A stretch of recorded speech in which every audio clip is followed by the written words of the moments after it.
La Girouette, c'est l'histoire d'un couple, Caroline et Nicolas, qui ont tout plaqué pour monter leur propre entreprise. Ensemble, ils confectionnent des cartes postales 100% fait main.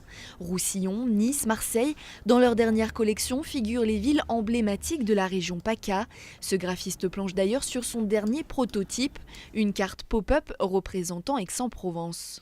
On a pris la rotonde, il a fallu donc la retranscrire, mais comme on n'est pas dans le dessin, qu'on ne peut montrer les détails que par la découpe extérieure et par la gravure un petit peu à l'intérieur, voilà, il a fallu interpréter. En plus, c'est intéressant parce que bon, c'est une fontaine, c'est rond, et là on a plutôt des plans plats les uns devant les autres, donc il a fallu trouver des astuces pour la retranscrire.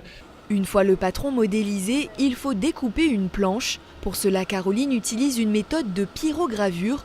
Une phase délicate, il faut denteler le papier irisé sans le brûler. On va très lentement sur du papier parce que c'est fragile.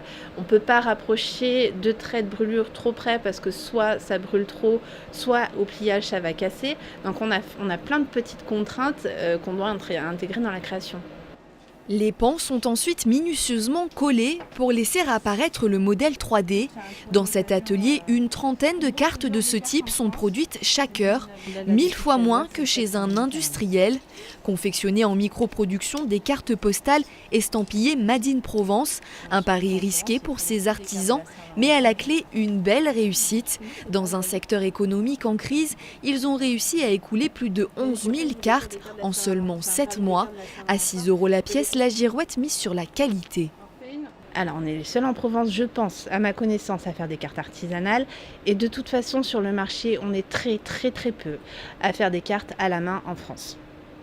Le marché doit représenter 300 millions d'euros de chiffre d'affaires. On doit parler de quelques centaines de milliers d'euros de chiffre d'affaires. On est vraiment sur une toute petite niche.